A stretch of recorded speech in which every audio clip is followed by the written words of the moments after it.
Hello everyone, this is Dr. Chandana Vishwanatham. So today in this video I'll be talking about respiratory system for MRCP part 1 and part 2. The main focus on COPD guidelines. So before going into the lecture, please subscribe to my channel. That will be an encouragement for me to make more such videos. I want to educate people, and as I have passed my MRCP part 1 and part 2 in the very first attempt, I want people also to pass it with flying colors, and if I could do, you could do it in first attempt. It is not very difficult. They test your basics, but you need to be thorough with your basic knowledge, and if you apply that knowledge to your MCQ, you will easily crack the exam. So for today we will discuss about COPD guidelines. Before going into the COPD guidelines, if you have not seen my previous videos on asthma, please go back and see those videos and come back to this video. And there is an extra edge to asthma that I am adding in this video, which I did not mention about it in the previous videos, which is omalizumab versus mepolizumab. These are two drugs which are frequently asked in MCQs of asthma. Don't confuse with these MCQs. So as you remember the treatment algorithm of asthma, when you come to the last step, after that you don't have any other option. So in that case, there are two drugs that you can consider. One is mepolizumab and the other is omalizumab. So in asthma, there are some certain guidelines which are set, and so we need to follow those guidelines. And the indications of use of omalizumab and mepolizumab is also mentioned in the NICE guidelines. So whenever the patient is having uncontrolled asthma, so they will give a clinical scenario where the patient is on a maximum optimal therapy, and even with that therapy, the patient has uncontrolled asthma. So I've told you, in that case you can suspect bronchopulmonary aspergillosis in one MCQ. And the other thing is if there is no evidence of bronchopulmonary aspergillosis, then you have to control the asthma. In that case you can use these drugs, but before using them you have to look into the eosinophil count and IgE levels. So if the patient is having uncontrolled asthma with very high eosinophil counts and normal IgE levels, then you have to consider using mepolizumab. But when the patient is having high serum IgE levels and allergic symptoms, then you can consider using omalizumab. So these two drugs, that is the difference. If the eosinophil is high, mepolizumab. IgE is high, omalizumab. So mepolizumab is an anti-IL-5 monoclonal antibody, and that represents an optimal intervention here where there are high eosinophils. It binds to interleukin 5 and prevents it from binding to its receptor. So interleukin 5 is a cytokine that promotes growth in eosinophil number and activity. By blocking interleukin 5, mepolizumab downregulates eosinophil activity and has been shown to significantly improve symptoms in resistant asthma. So coming to the omalizumab, it is an anti-IgE monoclonal antibody. So that is why we are using in patients with high serum IgE levels, and it is effective in treating resistant asthma with evidence of raised IgE and allergic symptoms, and is often considered for similar patients to those treated with mepolizumab. Although this sentence is important, eosinophil count and IgE levels drive which of the following two therapies are used. So you will be asked about an MCQ with uncontrolled asthma and these eosinophil counts will be mentioned very high. In that case you go for mepolizumab. And another MCQ with uncontrolled asthma and high serum IgE levels, in that case go with omalizumab. So that is the extra edge to asthma that I wanted to discuss. So going to COPD, as you know, it is a chronic obstructive pulmonary disorder where there are two important things. One is chronic stable COPD, and the second one is acute exacerbation of COPD. The first one we are dealing with is chronic stable COPD. As you know, the important and most common cause is smoking. But there is other thing called alpha-1 antitrypsin deficiency, which you must keep in your mind, because I have seen MCQs where the patient presents with shortness of breath, and everything in the question seems to be looking like a COPD patient, but it is mentioned that the patient is a non-smoker. So in that case, what would you suspect is the MCQ? In the options there was an alpha-1 antitrypsin deficiency. So in cases of COPD who is a non-smoker, consider this condition. So there are some other miscellaneous causes such as cadmium, coal, cotton, cement, and grain. They are not asked in MCQs. So investigation and diagnosis according to the NICE 2018 guidelines. So NICE recommend considering a diagnosis of COPD in patients over 35 years of age and who are smokers or ex-smokers and have symptoms such as exertional breathlessness, chronic cough, and reckless sputum production. So this is basically a clinical scenario where you have to suspect COPD, so that you can proceed with the investigations which are relevant. So the first investigation that you need to do is a post bronchodilator spirometry to demonstrate airflow obstruction, where you will see the patient is given a bronchodilator and then spirometry is done to check the FEV1 by FVC ratio. If you have not seen my video on pulmonary function test, please go back and see what is FEV1 by FVC ratio. So if it is less than 70%, it means that there is an airflow obstruction, and you have to consider doing a chest X-ray, which can show hyperinflation of lungs with bulla, flat hemidiaphragm. And it is also important to exclude lung cancer in these patients because they are chronic smokers.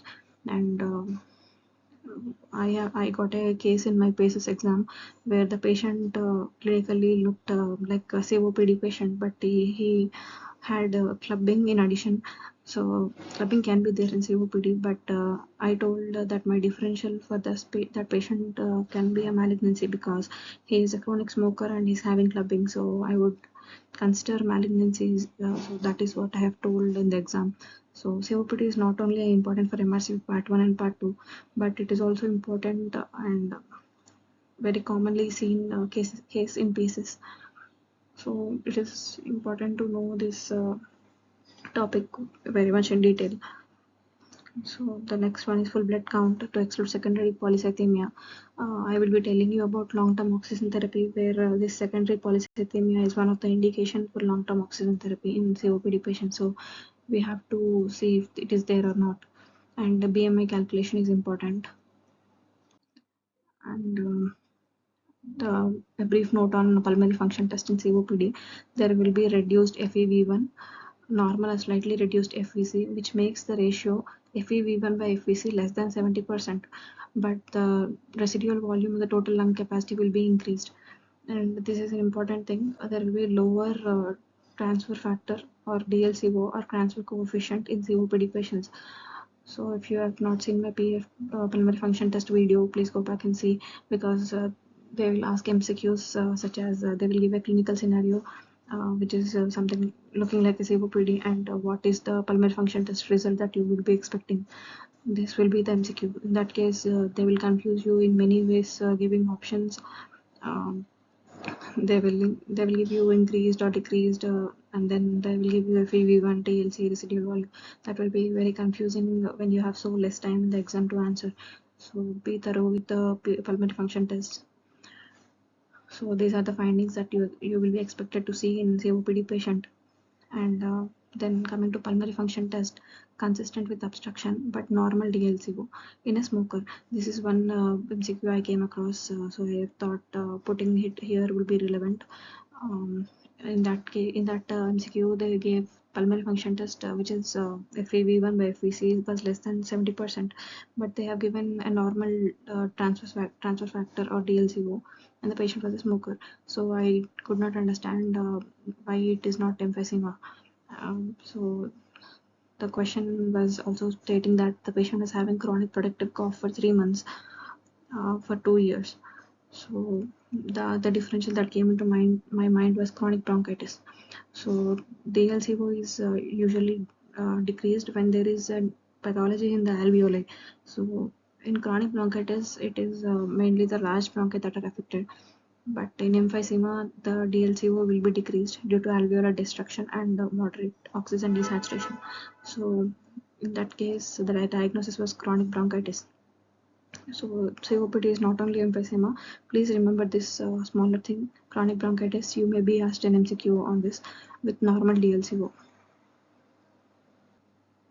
Going to the next topic, that is additional investigations that are needed. So these are not compulsory, but whenever the patient you think the patient is an indication for these investigations, you can go ahead with these additional investigations. But to diagnose, as I told you, post bronchodilator FEV1 by FVC ratio is important, and spirometry is important to diagnose the patient. These include additional investigations include sputum culture, serial home peak flow measurements, and ECG and serum natriuretic peptides. If there is any history of cardiovascular disease, hypertension or hypoxia, and clinical signs of pulmonary edema, pulmonary hypertension or cor pulmonale, you can do these. And cardiography to see if there is any development of pulmonary hypertension because of obstructive pulmonary disease. And CT scan of the thorax, alpha-1 antitrypsin deficiency. As I told you, the patient will be non-smoker and a younger individual compared to other MCQs. In that case, you can go ahead with serum alpha-1 antitrypsin levels. And TLCO, as I told you, the TLCO will be lower in emphysema, but it can be normal in chronic bronchitis. And these are some of the important lines that I have taken from the guidelines. The first one is peak expiratory flow. If you remember my video on asthma, there is quite a lot of importance which was given to peak expiratory flow. But in COPD, it has a limited value and it is not indicated in COPD patients. And the next one is bronchodilator reversibility test. If you remember in asthma, if we had a patient with obstruction features and spirometry, we would go for reversibility testing, which is a bronchodilator reversibility testing. But in COPD, this is no longer recommended. It is given that it is unhelpful or misleading. Only the FEV1 by FVC less than 70% would be enough, but the bronchodilator reversibility testing is not indicated. If you can recall my video on pulmonary function test, I have shown you an MCQ where the patient will be having COPD, and in the question they have given bronchodilator reversibility about this test. So there I have displayed that MCQ, which was an older MCQ, which had a patient with COPD, and this test is there in the question. There I wanted you to remember that there is something called as bronchodilator reversibility, which is present. That the test name that I wanted you to familiarize with the test name. But in COPD recently they have concluded that routine spirometric reversibility testing is not necessary for the diagnostic process or to plan initial therapy with bronchodilator or corticosteroids. So this is an important thing that that they have added in NICE guidelines. And the other important thing is the grading system that has changed following the 2010 NICE guidelines. So usually if the FEV1 is greater than 80%, we do not suspect COPD, because 80% is quite a normal value for an FEV1. But in recent guidelines, FEV1, if it is great, even if the FEV1 is greater than 80%, if the patient is having symptoms suggestive of COPD and post bronchodilator FEV1 by FVC is less than 70% or less than 0.7, then this should be classified as stage 1, which is mild COPD. This is very important. You will be asked MCQs on this particular thing, where the clinical scenario will be showing that the patient is having COPD, and then they will give you values of the pulmonary function test where the FEV1 is greater than 80%, but the post bronchodilator ratio is less than 0.7. So in that case, the options will be the patient is not having COPD, there is mild COPD, moderate COPD, severe COPD, something like that. Then you have to select mild COPD. Don't confuse with the option of not having a COPD. This is very important addition in the recent guidelines. So this is the grading of severity of COPD. As I told you, even if the FEV1 is greater than 80%, you have to do a post bronchodilator FEV1 by FVC ratio, which is if it is less than 0.7 and the patient is having symptoms suggestive of COPD, then you have to consider mild COPD. If the patient is not having any symptoms suggestive of COPD, then it is not COPD. Only if the patient has symptoms, then only consider mild COPD. And you have to remember these values. If it is FEV1 predicted is this percentage is percentage of predicted. If 100% is the normal value, from there you will be taking the percentage of it. So 50 to 79% of FEV1 is moderate COPD, 30 to 49% is severe, and less than 30% of FEV1 predicted is very severe COPD. So for all these categories, the FEV1 by FVC should be less than 0.7. So because this is the basic thing that you need to have to diagnose COPD first of all. Then you can go into the FEV1 predicted. So going to the next slide. So this is management of COPD, NICE guidelines 2018. So general management includes smoking cessation advice.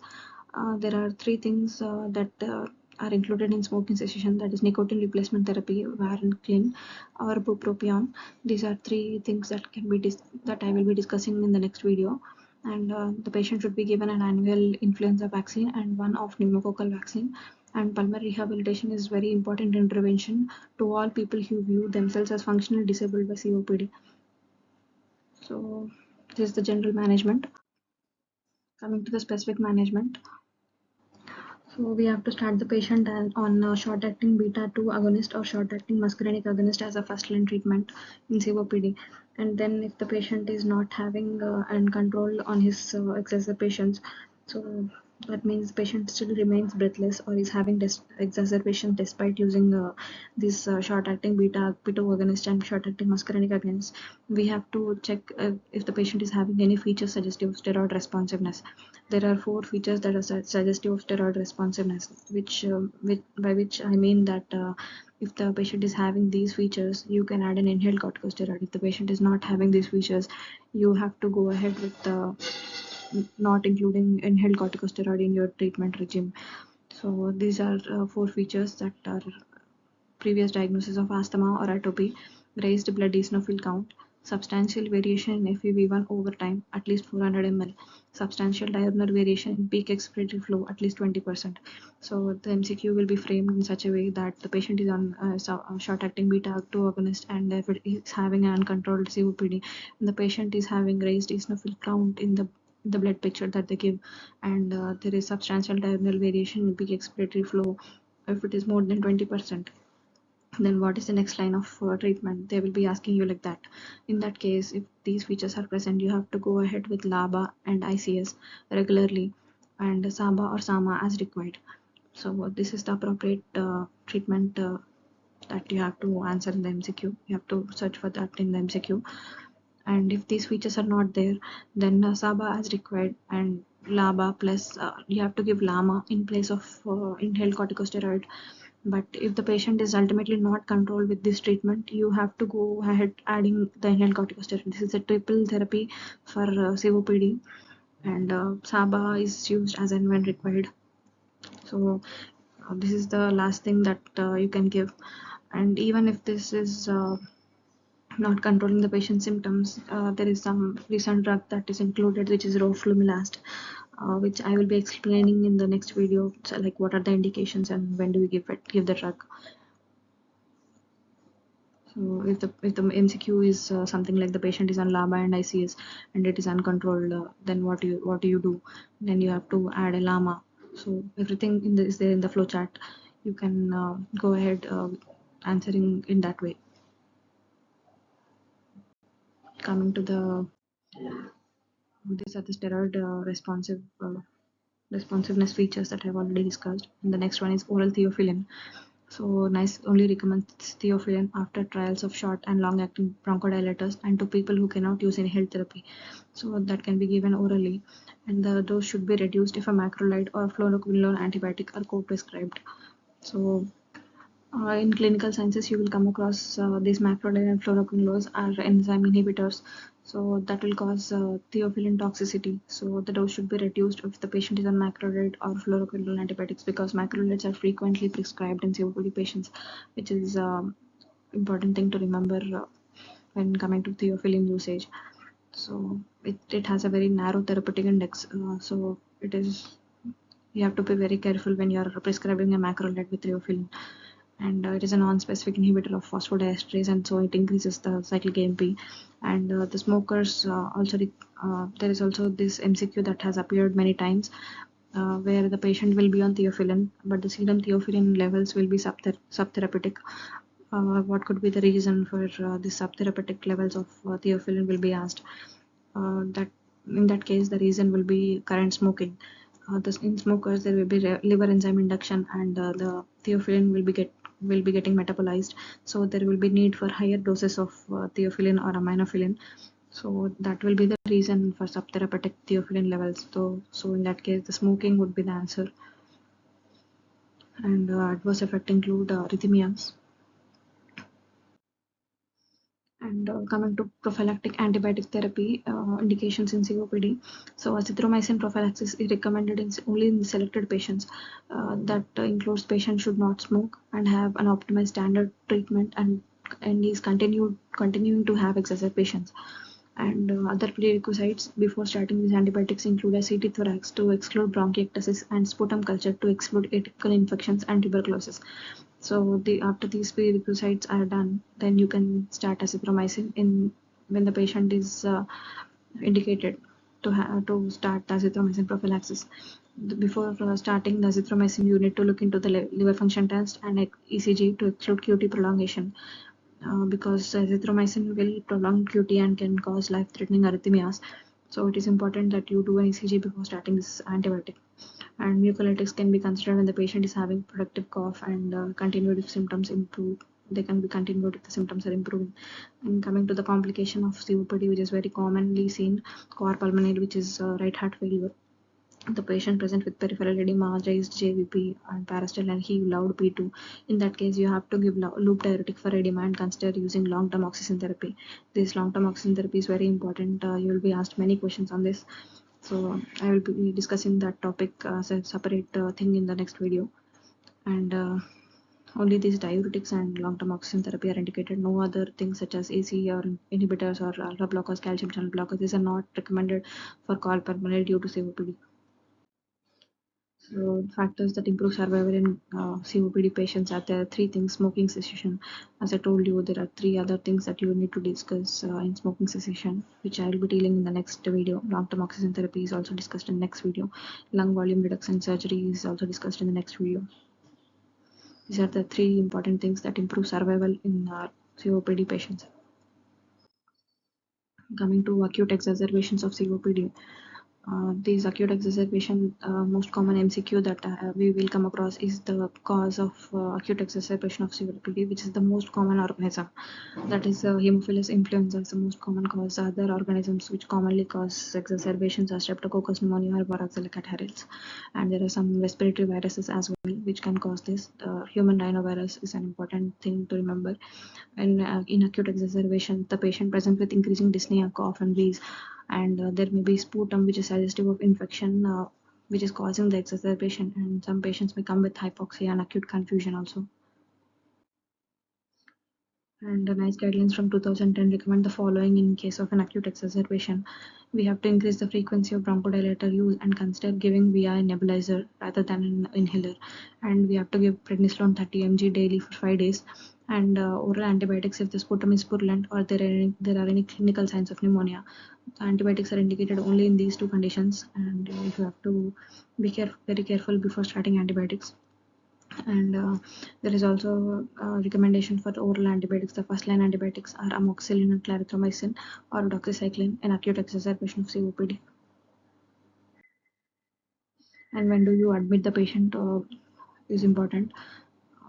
So the patient when present with severe breathless or acute confusion or impaired consciousness, cyanosis, oxygen saturation less than 90%, and if there are any social reasons like inability to cope at home, or the patient is living alone, or the patient is having significant comorbidities such as cardiac disease or insulin dependent diabetes, we have to admit the patients. And other management that you have to consider in acute exacerbation or oxygen therapy in COPD patients, they are at a risk of hypercapnia. So when you supplement excess of oxygen, that will decrease the respiratory drive in COPD patients, which can cause carbon dioxide retention, which is very dangerous. So you make sure that the target oxygen saturations are 88 to 92% whenever the patient is at a risk of hypercapnia. So COPD patients are at a risk of hypercapnia. So you should be careful. We have to maintain the saturation. Target saturation should be only 92, not more than that in COPD exacerbations. and if the patient is having history of CO2 retention in the previous exacerbation, you should be more careful with those patients when you are giving oxygen therapy. And the nebulized bronchodilators, which include beta-adrenergic agonists like salbutamol and muscarinic agonists like ipratropium, and steroid therapy can be given, and with IV hydrocortisone is considered instead of oral prednisolone in acute exacerbation sometimes. And IV theophylline, if they're not responding to nebulized bronchodilators, you can consider. The last options include non-invasive ventilation and invasive ventilation. Non-invasive ventilation is very important in COPD because there are MCQs that has been asked on indications of NIV and what is the expiratory pressure, what is the inspiratory positive airway pressure that you want to maintain the patient on, that you want to initiate. So these are the different questions that are being asked in non-invasive ventilation in COPD. So I will be discussing that in detail in the next video. So this is the basic idea about management of COPD. So in the upcoming video, this is the extra edge to COPD, because these are the very important and high yield MCQs have been asked from these topics. Which is the role of roflumilast, which is the last option. Roflumilast is the last option in COPD, but it has a set criteria to use. And smoking cessation is very important. Nicotine replacement therapy, varenicline and bupropion are the three important drugs that we need to discuss in detail. And oxygen therapy and NIV. NIV mainly, if there is a respiratory acidosis that is developing, you have to use NIV in COPD exacerbations, but at what pH you have to use NIV and what pH you have to go for intubation is important. That I will be discussing. And the next one is long-term oxygen therapy. In this long-term oxygen therapy, there needs to be done an assessment before the long-term oxygen therapy is given with 2 ABGs. I will tell you in the next video about how to do an assessment for long-term oxygen therapy, and when do you start the patient on long-term oxygen therapy and how do you give it. That everything is important because they have asked MCQs on they will give a clinical scenario where there will be COPD patient, stable COPD patient, and they will give you the assessment about long-term oxygen therapy. Then they will ask the MCQ if you want to go ahead with long-term oxygen therapy or not. Then you have to have an idea about the indications for long-term oxygen therapy. And the next one is lung volume reduction surgery. So lung volume reduction surgery is also important. There is one trial that I want to discuss regarding the lung volume reduction surgery, and when it is contraindicated, or when the patient will be less benefited with lung volume reduction surgeries has been asked in the MCQs. And the last one is combined pulmonary fibrosis with emphysema, where the patient will be having an increased risk of lung cancers compared to fibrosis alone and emphysema alone. So I would tell you how the patient presents and what are the pulmonary function tests, how do you diagnose combined pulmonary fibrosis and emphysema, which is CPFE. So this disease is also important. And my upcoming videos will be on extra edge on COPD and followed by MCQ discussion on COPD and pleural effusion. So if you like my teaching and if you find it useful, please subscribe to my channel, like, share and subscribe to my channel. That will be an encouragement for me to make more videos. So thank you for listening, and remember that COPD is a very important topic and you need to be very thorough with the COPD topic. Everything, the in and out of COPD, you have to have it in your fingertips. Asthma and COPD are the most high yield topics in respiratory system, so that is why I have started respiratory system with these things. So all the best for your preparation and your exam. Thank you.